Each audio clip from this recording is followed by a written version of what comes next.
আসসালামু আলাইকুম আমার প্রাণ প্রিয় আপুরা, আপনারা কেমন আছেন? আশা করতেছি ভালো আছেন। আলহামদুলিল্লাহ, আপনাদের দোয়া এবং আল্লাহর অশেষ রহমতে আমিও ভালো আছি। নাজনীন ব্লগ চ্যানেলে আরো একটা নতুন ভিডিওর সাথে সবাইকে স্বাগত জানাইতেছি। আশা করতেছি ভিডিওটা ভালো লাগবে আপনাদের কাছে। যদি ভালো লাগে প্লিজ একটা লাইক দিয়ে পুরো ভিডিওটার সাথেই থাকবেন। আজকে হলো শুক্রবার আর এখন বাজে ঘড়ির কাঁটায় 7:40।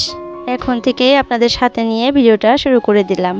সকালে ঘুম থেকে উঠে ফ্রেশ হয়ে কিচেনে গেছিলাম, আর কিচেনে যাইয়া আমার কাজ আধা করে নিলাম।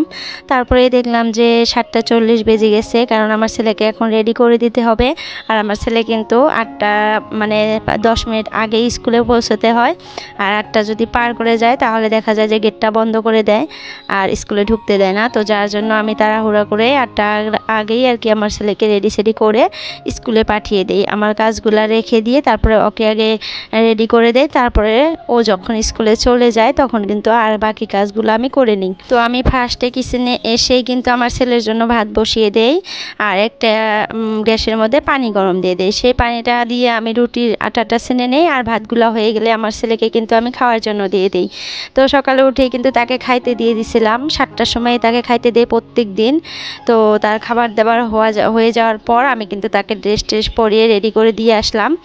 আর আমি কিন্তু তারপরে ভাত বানিয়ে তাকে খাইতে দিয়ে কিন্তু আমি সবজিগুলা কেটে নিই।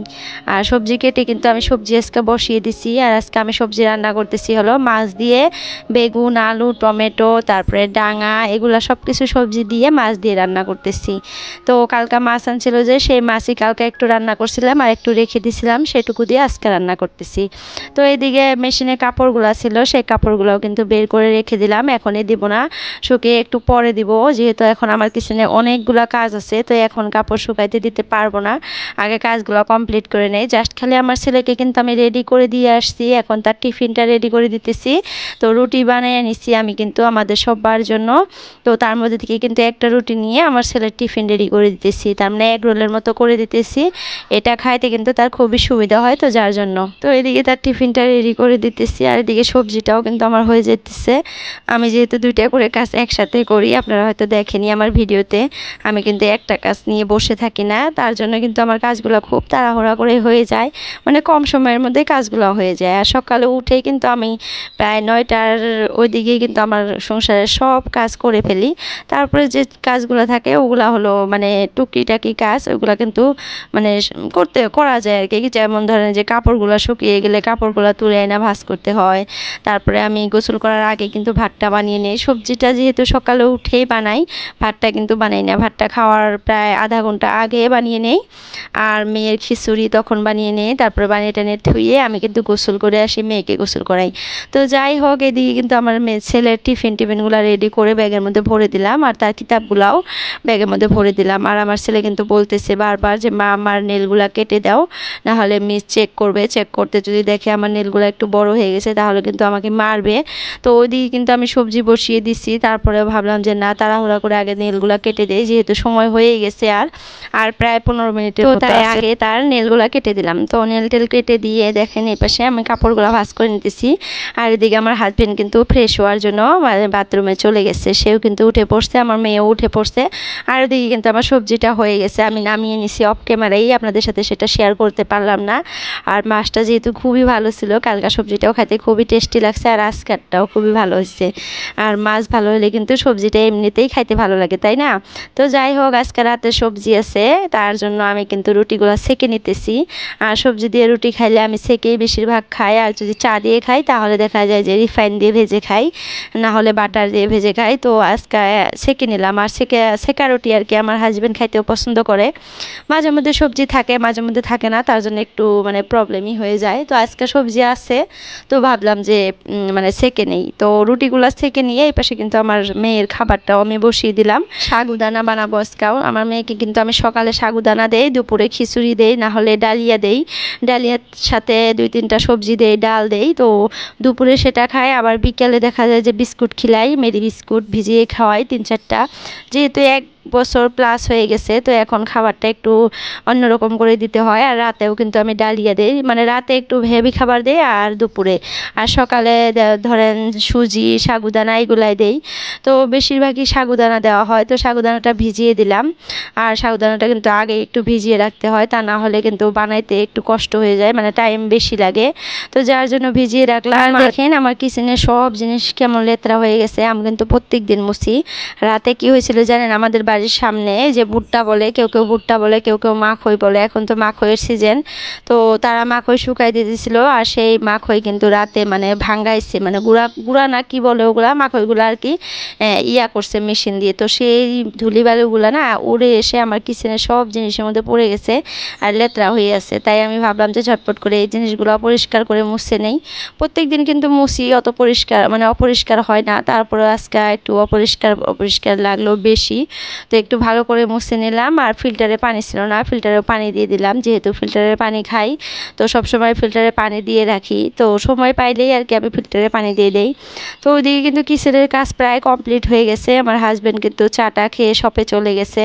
তারপরে যে কাপড়গুলো যে আমি বাইরে বের করে রাখছিলাম তখন তো শুকাইতে দিই নেই। আজকে কি সুন্দর রোদ উঠছে, কালকাও কিন্তু সুন্দর রোদ উঠছিল। এই প্রায় ধরেন 15-20 দিনের পর কালকা রোদ উঠছিল, আর আজকেও সুন্দর রোদ উঠে গেছে। তো ঝটপট করে কাপড়গুলো শুকিয়ে দিতেছি। আর সকাল সকাল কাপড়গুলো শুকিয়ে দিলে না 10টার ওইদিকে দেখা যায় কাপড়গুলো শুকিয়ে যায়, তাড়াহুড়া করে আমি তুলতে পারি। আর আজকে উঠানটা কিন্তু আমাকেই ঝাড়ু দিতে হবে, কারণ আজকে আমার ঝাড়ু দেওয়া। আর আপনারা হয়তো জানেন, আবার কেউ কেউ জানেন না, একটা ভিডিওতে বলছিলাম যে আমরা যেহেতু একটা বাড়িতে দুইটা জা থাকি, সেপারেট থাকি, তারপরে দুইটা জা থাকি, আমার এটা শ্বশুরের বাড়ি। তো একদিন ওই জাটা ঝাড়ু দেয়, একদিন আমি ঝাড়ু দেই আর কি, দুইজনে মিলেমিশে ঝাড়ু দেই। তো কালকে ওই জাটা ঝাড়ু দিছে আর আজকে আমি ঝাড়ু দিতেছি। আর ভাবলাম যে রোদ্র উঠে গেছে যেহেতু, তাড়াহুড়া করে মানে ঝাড়ুটা দিয়ে দেই। আর একটু যদি বেশি করে রোদ উঠে তাহলে আর মানে বাইরে বের হওয়া যাবে না, এতটা রোদ উঠে যায়। আর এখন যেহেতু গরম পড়ে গেছে, গরমের সিজন, তো যখন বৃষ্টি ছিল তখন তো মানে ঠান্ডা ঠান্ডা ছিল, আবার বৃষ্টি বেশি দিন থাকলেও দেখা যায় বিরক্তি লাগে। তো বৃষ্টি ছিল, ঠান্ডা ছিল। আর এখন যেহেতু কালকার থেকে রোদ্র উঠে গেছে, আবার কিন্তু গরম পড়ে গেছে, খুব গরম পড়ে গেছে। তো যার জন্য তাড়াতাড়ি করে আগে উঠানটা ঝাড়ু দিয়ে নিতেছি। আর বৃষ্টির দিনে দেখা যায় যে উঠানের মধ্যে কিন্তু বহুত ঘাস হয়ে যায়। আর এই বাড়িটা যেহেতু মানে বহুত পুরানো বাড়ি, আর মাটি টাটি মানে তেমন করে কাটা হয় না বাড়িতে, তো যার জন্য কিন্তু ঘাসগুলো একদম সবসময় উঠেই থাকে, ফেলতে হয়, তুলে ফেলতে হয়। তো মাঝে মধ্যে ঝাড়ু দিতেই একটা একটা করে তুলে ফেলি। তো আজকে কিন্তু আমি বাইরের কাজগুলো আগে করে নিলাম আর ঘরের কাজগুলো পরে করতেছি, কারণ যে রোদ উঠে গেছে তো ভয়ে, মানে রোদের ভয়ে আমি তাড়াতাড়ি করে আগে বাইরের কাজগুলো করে নিয়ে আসলাম। ভাবলাম যে রোদ ওঠার আগে যদি বাইরের কাজগুলো করে নিতে পারি, তারপরে রুমে কিন্তু ফ্যান চালিয়েও আমি কাজগুলো করতে পারবো। তো যার জন্য আগে বাহিরের কাজগুলো করে আসলাম। আপনারা হয়তো ভাববেন যে ঘরের কাজ মানুষ আগে করে আর বাহিরের কাজ পরে করে, আর আপু বাহিরের কাজগুলো আগে করলো। তো আমার একটু সুবিধার জন্যই কিন্তু আমি বাহিরের কাজগুলো আগে করে নিলাম, এখন ঘরের কাজগুলো সুন্দর করে নিতেছি। আর আমাকে না কয়েকজন আপু আর কি কমেন্টে বলে যে আপনার বাড়ি কোথায়, তারপরে মানে বহুত কমেন্ট করে। তো আমার মানে সেই কমেন্টের রিপ্লাইগুলো না যখন তখন মানে তখনই যদি কমেন্টের মধ্যে দিয়ে দেয়, তাহলে কিন্তু আমি কয়জনকে কমেন্টের রিপ্লাই দেবো আমি ভেবে পাই না। তো ভাবলাম যে কমেন্টের উত্তরগুলো আমি ভিডিওতে দিয়ে দিব। তো আমার বাড়ি কিন্তু ইন্ডিয়ার আসামের ধুবড়ী ডিস্ট্রিক্টে আর কি। আর আমার গ্রামের নামটা হলো মানে জায়গাটার নামটা হলো চাপড়। তো যাই হোক, আপনারা কেউ কেউ চিনতে পারবেন, আবার কেউ কেউ চিনতে পারবেন না। তো যাই হোক, আমি ছোট্ট একটা গ্রাম থেকে ভিডিও দিই, আপনাদের সাথে শেয়ার করি। আমার ভিডিওগুলো বহুত আপুরা ভাইয়ারাই পছন্দ করে, এতে করে আমার খুবই ভালো লাগে, খুবই ভালো লাগে। আপনারা যে এত সুন্দর করে ভিডিওগুলো দেখে দেখে সুন্দর সুন্দর কমেন্ট করেন, তার জন্য অসংখ্য অসংখ্য ধন্যবাদ আপনাদেরকে, আমাকে এত ভালোবাসা দেওয়ার জন্য। আমি কিন্তু কোনোদিনও ভাবিনি যে আমাকে এরকম করে আপনারা আপন করে নেবেন। তা যাই হোক, নিছেন। তো এখন কিন্তু আমি আমার নতুন বাড়িটাতে এসে গেছি। আমাদের এই ঘরে না 2 দিন না 3 দিন আগে রং মিস্ত্রি ভাইয়ারা আর কি হোয়াইট সিমেন্ট মারছিল ওয়ালের মধ্যে। আর ওয়ালটা যেহেতু শুকনা ছিল, পানি দিয়ে ভিজিয়ে তারপরে মারছিল, আর সেই পানিগুলো না ঘরের মধ্যে দেখেন একদম ভর্তি হয়ে আছে। তো আবার রং মিস্ত্রিরা আসবে মানে পুটিং কাটার জন্য। তো ভাবলাম যে এই পানিগুলো ঝাড়ু মেরে পরিষ্কার করে দেয়, শুকিয়ে গেলে আর কি তাদেরও কাজ করতে ভালো মানে সুবিধা হবে, আর আমারও ভালো লাগবে। তো যার জন্য কিন্তু আমি ঝাড়ু মেরে দিলাম, প্রায় আধা ঘন্টার মতো ঝাড়ু পরে এসে পানিগুলো বের করে দিতে পারছি। তো পানিগুলো এখন বেরি হয়ে গেছে, এখন শুকিয়ে গেলে তাদের কাজ করতে আর কি সুবিধা হবে, আর আমারও ভালো লাগবে। তো যাই হোক, আজকের জন্য ভিডিওটা এতটুকুই রাখলাম। যদি আমার ভিডিওটা ভালো লাগে প্লিজ চ্যানেলটা সাবস্ক্রাইব করবেন। তো আজকের জন্য বাই বাই, আল্লাহ হাফিজ, সবাই সুস্থ থাকবেন, ভালো থাকবেন।